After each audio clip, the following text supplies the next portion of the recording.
Gua kalau disuruh milih, apakah gue lebih suka Inzaghi dan Conte? Tentu saja gue lebih suka Inzaghi. Tetapi Conte di musim ini banyak berubah, teman-teman. Ingat, dia membawa Napoli juara dengan formasi utama 4 back. Padahal sebelumnya Conte ini memiliki cap yang sama ya dengan Inzaghi, pelatih yang cuma bisa bermain dengan formasi 3 back. Tapi toh ternyata Conte berubah di musim ini.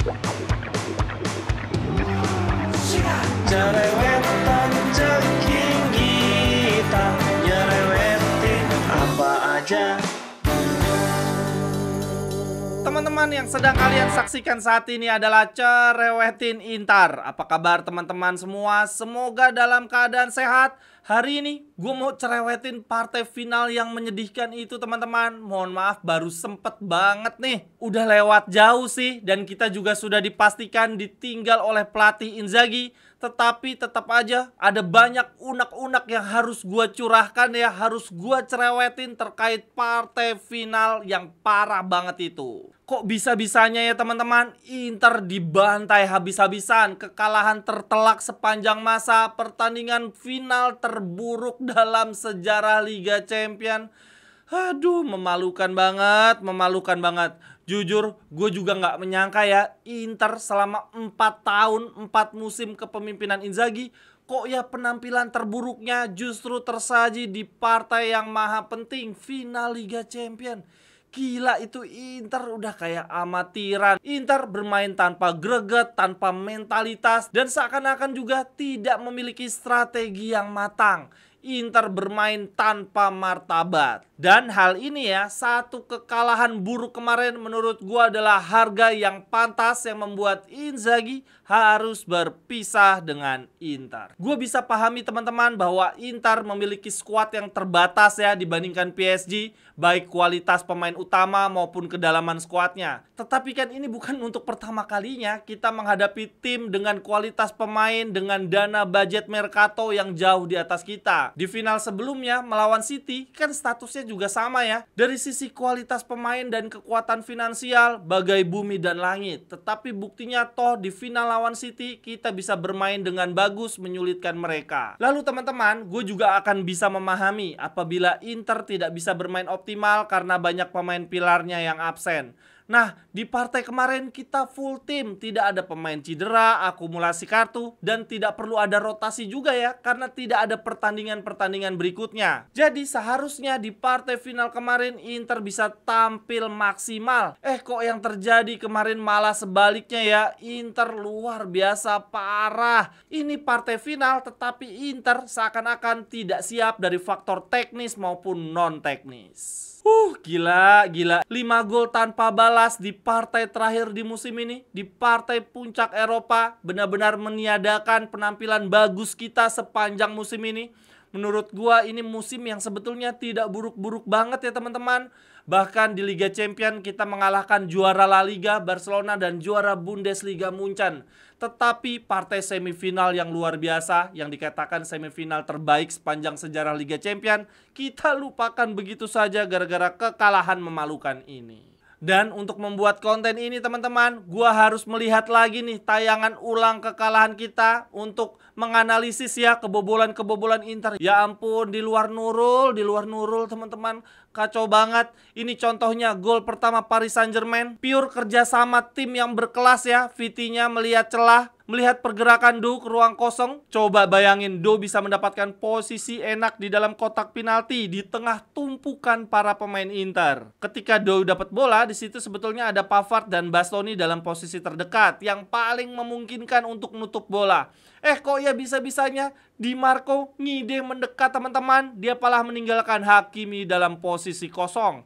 Hakimi tidak melakukan selebrasi ya ketika membobol gawang mantan timnya. Lalu kemudian di gol kedua PSG, ini juga ada andil kesalahan Di Marco. Dia tidak ngeblok dengan sempurna. Ini bukan pertama kalinya Di Marco melakukan kesalahan ya dalam teknis memblok tendangan lawan. Sebelumnya pernah diacak-acak oleh Olise, oleh Yamal, dan sekarang berlanjut oleh Do. Tapi teman-teman, dari kebobolan kedua ini yang patut disalahkan juga adalah Barella. Ini berawal dari serangan balik. Barella lagi berusaha mengamankan bola agar dapat sepak pojok ya ke gawang PSG. malah dia kalah greget, kalah duel dari Paco. Lalu kemudian dari situlah PSG melancarkan serangan balik. Gila, ini cost to cost ya, dari gawang PSG langsung menuju ke gawang Inter. Gue pikir teman-teman, dengan tertinggal 2 gol di 20 menit babak pertama, Inter segera terbangun ya, mulai merapatkan barisan, melakukan serangan, membahayakan gawang PSG. Tapi ternyata tidak demikian. 25 menit partai tersisa di babak pertama, Inter sama sekali tidak berkutik. Bola tetap ada dalam penguasaan PSG. Parah banget. Lalu kemudian memasuki babak kedua, secara mengejutkan Inzaghi juga tidak melakukan perubahan apa-apa. Tidak ada pergantian pemain teman-teman. Dan dari sisi permainan juga sama aja. Inter tetap kesulitan menguasai bola dan membongkar pertahanan PSG.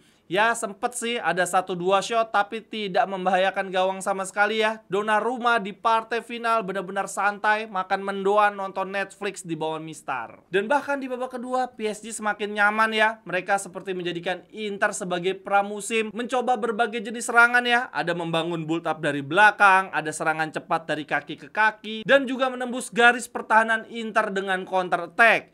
PSG menambah 3 gol di babak kedua. Parah. Menurut gua ada 2 faktor utama yang membuat kita kalah telak dari PSG, dan kedua faktor tersebut harus ditujukan ke Inzaghi. Faktor yang pertama adalah kesalahan Inzaghi dalam mengistirahatkan banyak pemainnya di partai terakhir melawan Como teman-teman. Karena itu berarti para pemain utama Inter telah istirahat sebanyak 2 minggu teman-teman. Partai terakhir Inter bermain kompetitif adalah di partai lawan Lazio Giornata 37.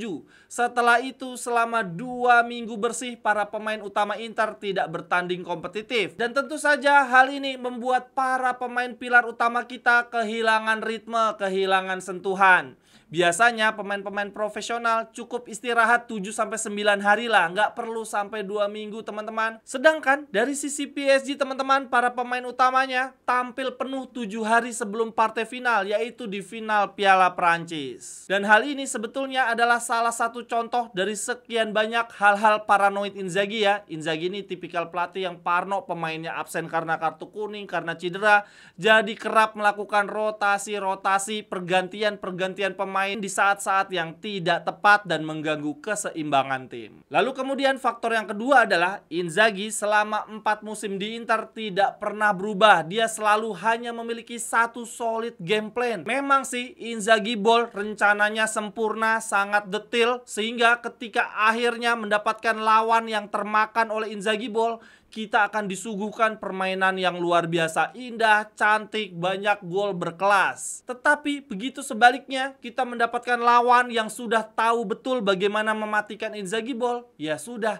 Inzaghi seakan-akan tidak punya skema-skema alternatif yang memang dipersiapkan ya untuk menyesuaikan jalannya pertandingan. Terlebih lagi teman-teman, Inzaghi selama 4 musim di Inter punya kecenderungan akan selalu kesulitan ketika menghadapi lawan yang mampu mencetak gol lebih dulu, dan kemudian kita tidak mampu mencetak gol balasan dengan cepat. Jadi begitu momentum untuk menyamakan kedudukan hilang, ya sudah, Inzaghi tidak punya opsi-opsi alternatif strategi lainnya. Menurut gua teman-teman, Inzaghi di musim keempatnya bersama Inter, apalagi menghadapi partai final Liga Champions ya, harusnya bisa belajar dari Conte. Gua kalau disuruh milih, apakah gua lebih suka Inzaghi dan Conte? Tentu saja gua lebih suka Inzaghi. Tetapi Conte di musim ini banyak berubah teman-teman. Ingat, dia membawa Napoli juara dengan formasi utama 4 back. Padahal sebelumnya Conte ini memiliki cap yang sama ya dengan Inzaghi, pelatih yang cuma bisa bermain dengan formasi 3 back.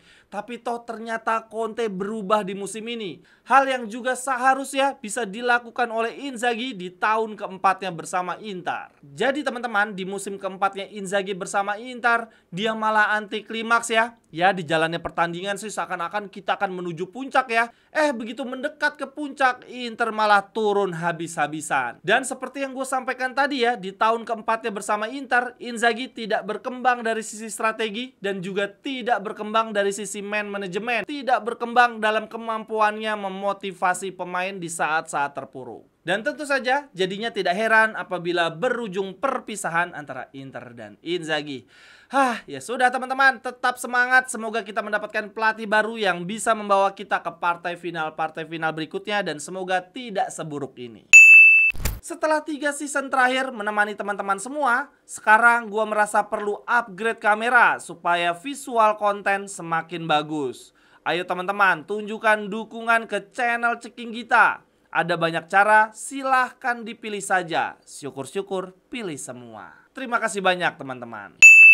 Berikutnya teman-teman, ini ada beberapa data fakta menarik terkait final. Inter menjadi tim pertama yang menurunkan setidaknya 3 pemain di atas 35 tahun teman-teman di final Liga Champion. Di babak pertama Inter ada Sommer, Acerbi, Mkhitaryan. Lalu di babak kedua ada Darmian. Aduh parah banget, parah banget. Lalu kemudian fakta yang kedua, walaupun Inter tampil buruk, akan tetapi Bastoni masuk dalam tim terbaik Liga Champion musim ini. Lalu kemudian hal menarik lainnya yang terjadi pasca final, ini Davide Fratesi meninggalkan jejak digital yang menunjukkan adanya ketegangan antara dia dan Inzaghi teman-teman. Fratesi melalui Instagram bilang begini, "Saya sebetulnya berharap bisa berada di lapangan bertarung bersama saudara-saudara saya kemarin. Tetapi faktanya saya tidak diturunkan dan itu sangat menyakitkan bagi saya. Saya sangat hancur, kekalahan ini terasa sangat menyakitkan untuk beberapa waktu. Langit-langit kamar mungkin akan menjadi sahabat terbaik saya selama beberapa hari ke depan." Sama kayak gua, langit-langit kamar teman-teman, sedih merenung kekalahan ini. Sekian dulu untuk cerewetin Inter hari ini teman-teman. Terima kasih untuk yang sudah menyaksikan. Silahkan tuliskan cerewetan teman-teman di kolom komentar. Kritik, saran, ajakan kerjasama bisa hubungi gua di link yang ada di kolom deskripsi. Sampai ketemu di cerewetan-cerewetan berikutnya. Bye-bye, thank you.